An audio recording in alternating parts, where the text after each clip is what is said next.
How about now? Hi, how are you? Yes? Finally, yes. Okay, great. Cool.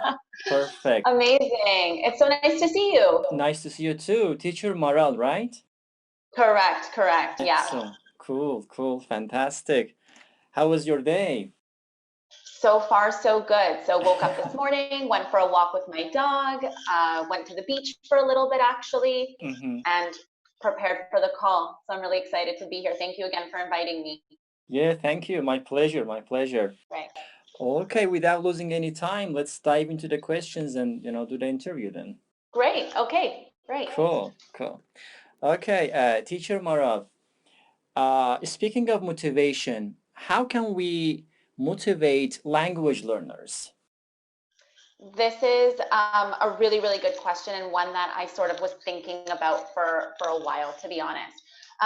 So I've had experience. I've been teaching now for about 11 years, and I started with older children and adolescents. I moved then strictly into adults, and especially teaching like business English. And then now in recent years, I've moved back to teaching younger children.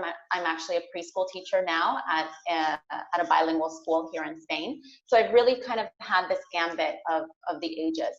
And motivation, I think, is always the key factor that connects all of them in that sense. So I think from the get-go as an adult, motivation is necessary, right? There's always this need. Okay, why do I want to learn English, or why do I want to learn another language in general, right? Do I need it for work? Do I need it just for myself because it's a goal that I have? Do I need it to travel? Meanwhile, for perhaps for children, for students, it's not necessarily a motivation because it's necessary. It's just part of the curriculum. It's something that they have to do, right? So I think motivation, depending on the student, comes from within. But I do think, regardless of age, it is the teacher's job. And there might be some teachers that disagree with me, but I really do think it's a teacher's job, and a good teacher's job, to find the ways to keep your students engaged, to keep your students to be motivated. That's going to be the difference between a young learner or an adult staying, with you, let's say in an academy, or having you as a one-on-one tutor, versus, perhaps losing that motivation and getting bored and calling it quits after a little while. I think motivation has to come from the student, and then it's the teacher's job to keep it. Okay, fantastic. Okay, speaking of different, ages, what is the difference between young learners and adults?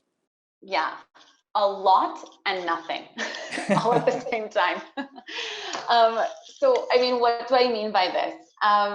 Young learners, I think they have this benefit, especially when we're talking about extremely young children. Again, I'm in a preschool setting, so I'm with children, 3 years old, 4 years old, and they have this natural ability. They have the benefit of being so young that they don't have this outside noise, telling them that this is correct and this is incorrect, or even have that ability to think in their own language and try to translate, where sometimes I think adults, it can help them, but it can also be a big hindrance, right? Because we get stuck thinking in our own language and we're trying to translate everything word for word, right? And it gets really hard. I mean, I myself, like living now in Spain, it's a language that I had to learn as an adult. I'm sure with yourself, right? I mean, I don't know how young you were when you started learning English, but for sure it's another language that you had to learn. And the benefit of being a young kid is that I feel like whomever it is, the teacher or the parent or the person that's teaching them the other language, they can just sort of speak, and the child has no excuse other than try to listen and interpret, right? Meanwhile, as an adult, again, we perhaps grown up learning a particular language in school. We didn't maybe like it. We didn't learn it. We've left that language for a couple of years. And then now in university, or even later on in life, we want to learn that language again. We need to because of work, or we need to just because we want to travel and be able to speak. It can become hard, right? Because you're constantly thinking in your own language, and you're like, okay, but wait a minute, how come in English you say it like this, but in my language we say it like that? And how come the subject comes before the object, because in my language? So I find that there's that hindrance. Unfortunately, being an older learner, I find that you kind of don't have that benefit of not having those preconceived notions as a young kid. Having said all of this, as an adult, you can also make those connections. So Yeah. my job as a teacher, for example, I can explain, especially if I have a knowledge of your language, I can say, okay, you know how in Spanish you use, the present simple to say this? Well, we do the same in English. And then you can try to rationalize those connections that way. Fantastic. Very nice. Okay, it says here, what are the probable problems of students while they are studying and learning? That's a good question. And I think the number one thing is probably their own selves. And I think shyness is a big one. I feel like, I mean, for me personally, I've been living now in Spain for 6 years, and I'm pretty sure for the first 2 years that I was here, I did not say a single word. I was listening and I was absorbing, but I got into my own head, and I felt like if I wasn't saying everything perfectly, then, I don't even want to try to communicate, and I after a while, I got to this point where I said, okay, what's my goal? Maral, what's your goal? Do you want to just communicate and try to make that effort? Or are you going to wait possibly forever until you have every single word and every sentence, perfectly structured? Never going to happen. So I think a lot of problems that learners face is themselves with shyness. And then after that, I would have to say probably not maybe having the means or the ability to practice. Yeah, that's cool. That's cool. Grammar and vocabulary. Which one is really important for a language learner to focus on first, let's say, and why? And how can possibly learners possibly improve their grammar and vocabulary? Yeah, okay, great question. Some teachers here might disagree with me, and that's okay. But I really think that it's difficult to teach grammar. I don't want to say impossible, but it's really difficult to teach grammar before you have a basic knowledge of vocabulary. So it totally depends on the level of the learner when they come to me as an adult or as a child. Of course, if they know the colors, the days of the weeks, certain objects, animals, I can start to teach grammar, because of course I need to use vocabulary to create sentence structures and to be able to show them, right? But if I have someone who just, walked in the door and is, in their 50s or 60s, and they're saying, I've never studied English before. In my country, when I was a kid, we studied French, and they know hello, and that's about it. I feel like it's very redundant for me to sit there and to start, writing, grammar explanations and explaining the difference between the present perfect simple and the past continuous when they don't even know what dog means, right? Yeah. So I think very long explanation short is it really depends on the level. So I think vocabulary will always come first. And once there is a basic level of vocabulary, I do believe it's important to start to correct grammar mistakes right away. And I think that's a big one.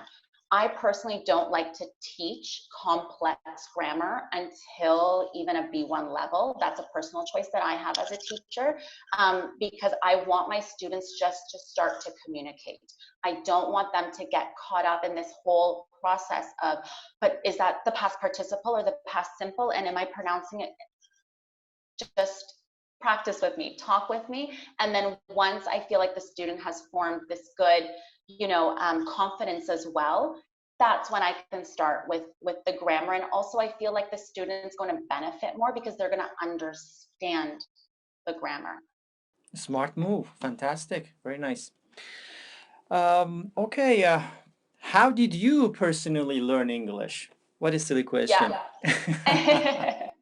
So I'm a native speaker myself. I'm born and raised in Toronto, Canada. So I grew up speaking English.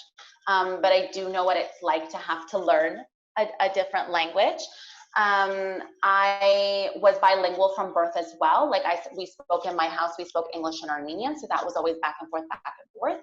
And then as an adult, you know, in my 20s is when I had to start learning Spanish.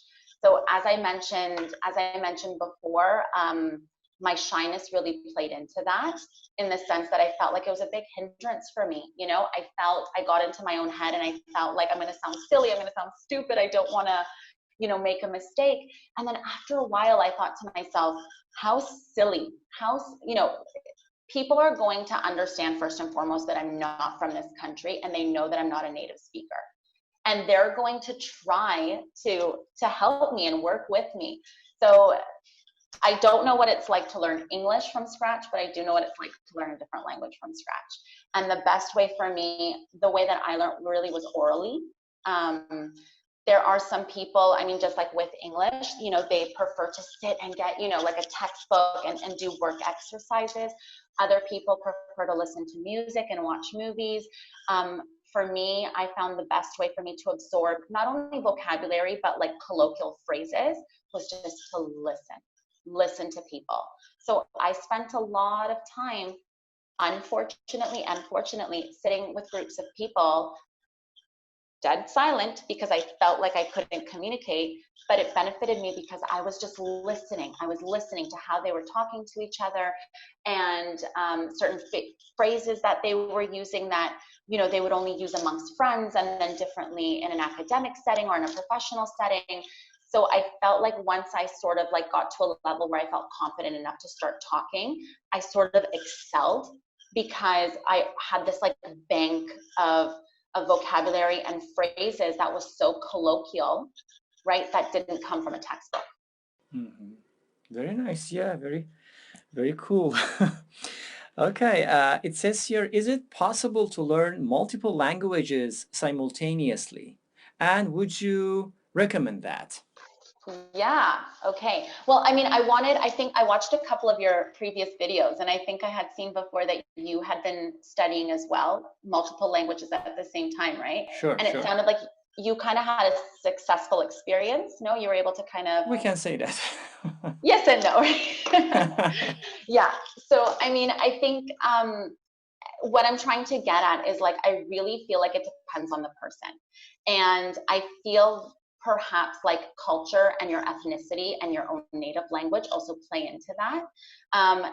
There's certain languages that are just pre-exposed to facilitating you to be able to pick up another language more quickly, faster, right?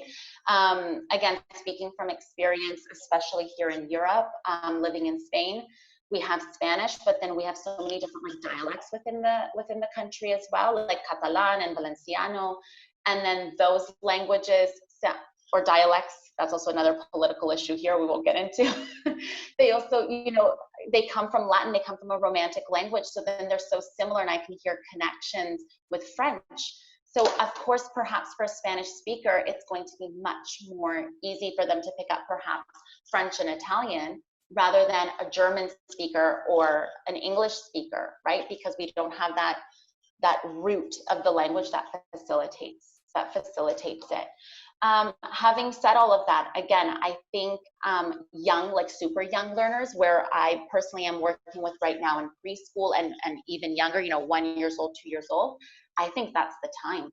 If you're going to try, you know, to have your child be bilingual or even trilingual, that's really the time, just because we know from the science, we know from the neural pathways of a baby's brain, it's the time for them to learn those multiple languages. As an adult, it's when it becomes harder. It's sort of relating back to what I was saying before. I think as adults, we kind of get into our own heads, and we also kind of, we stop ourselves because we overthink. We get stuck in thinking in our own language and trying to translate everything and trying to make it make sense in our own language, when sometimes it doesn't and sometimes it can't. Possible. Very nice. Yeah, totally correct. And okay, how can learners improve their speaking abilities? Very cliche question, you know. I'm sure that you are fed up with this question. Totally. Yeah. And You know what? You might even be fed up with the answer because everybody probably says the same thing, and it's Yeah, practice, almost the practice, same. practice. Yeah, yeah, There's yeah. really, there's really nothing else. And I wish that there was, something more I could say, like another trick, or something. But really, the number one thing is just to practice. And I feel like in this day and age, because of technology, especially, we not to say that you don't have an excuse, but it's so much easier now, right? There's Yeah. so many different types of apps and programs where people are just ready to do like a language exchange, and you can, practice your own native language for someone who wants to learn your native language, and vice versa. That whether you go out on the street or you're in your house with a laptop, you have the ability to do so. Difference is you need to put the time and the effort to do it. Yeah. Yes, very nice. Exactly. Practicing, makes perfect. And That's right. we have accent and pronunciation. Which one outweighs the other one? Let's say, as a student, which one should I, focus on first? Let's say. For sure. And also we have American English and also British English or some other types of English. Which one do you recommend them? Very long question, but I'm sure you can It's answer okay. that. I'm gonna have a very long answer for you. As you can tell by now, I really enjoy to talk, so it's okay. Okay, cool. I'm happy. Okay. Great. So accent pronunciation. Again, this actually is quite a controversial question in the world of linguistics and teachers and learners and everything. Again, my personal opinion completely, I would even say throw accent right out the door. Your accent is your accent, and I was doing a live with another teacher a week ago, actually, and we kind of had this topic come up and we started talking about it. And one of the examples I gave was, for example, like Antonio Banderas, right? He's from Spain. He's a very famous actor. He's been working and living in Hollywood for 30, For a while, 40, yeah. God knows how many years, a long time. Yeah. And hey, he still has an accent. When you hear him, he's not, mimicking an American accent or a British accent. He speaks English very, very well, but he still has his accent. That's always going to be there. What you can work on is your pronunciation.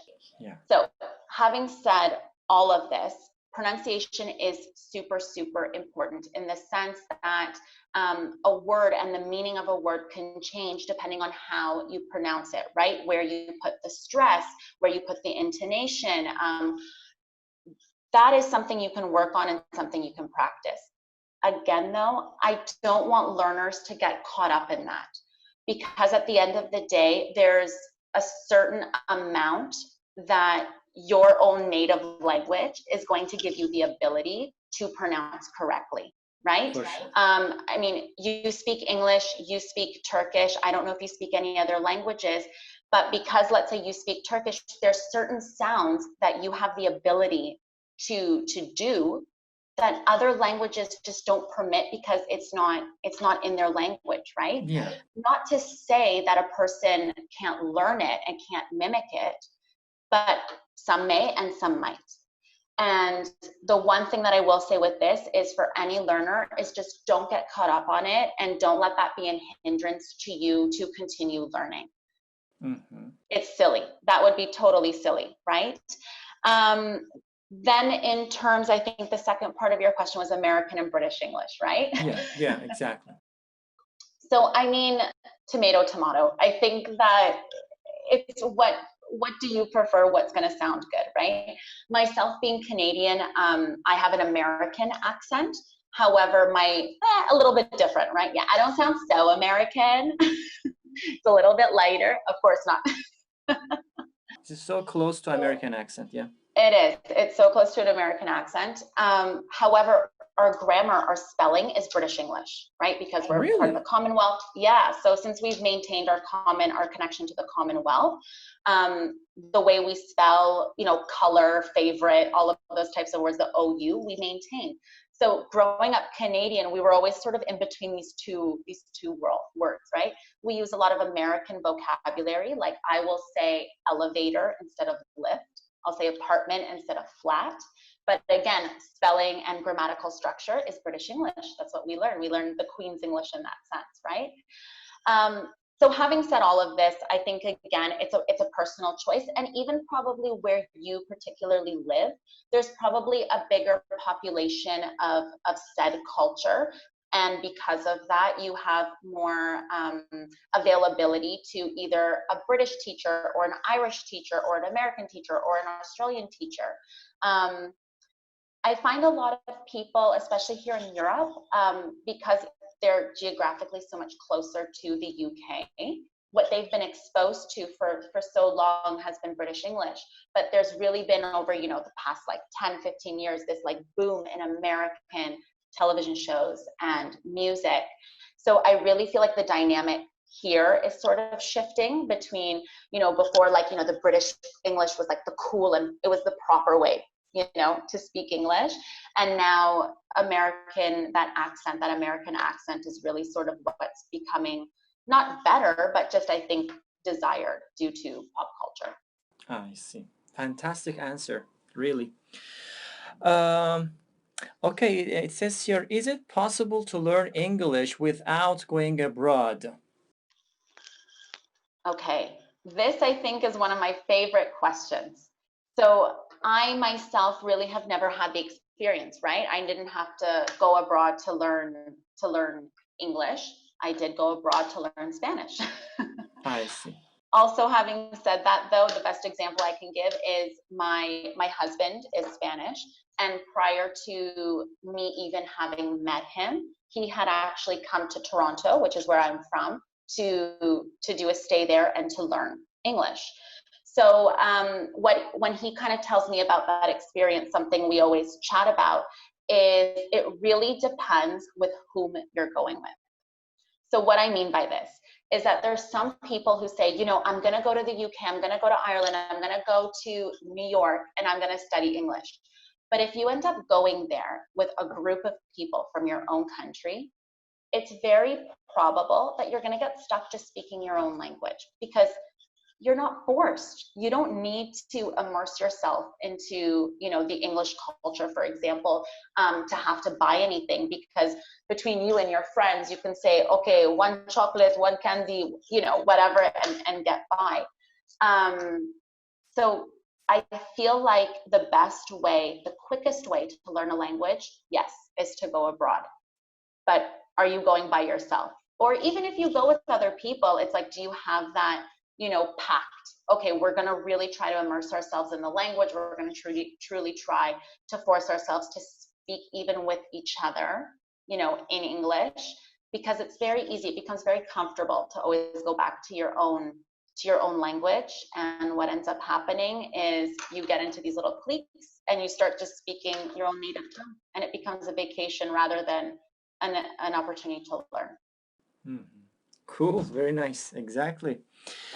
And okay, how long will it take for a person to really learn every necessary elements of language to speak it properly?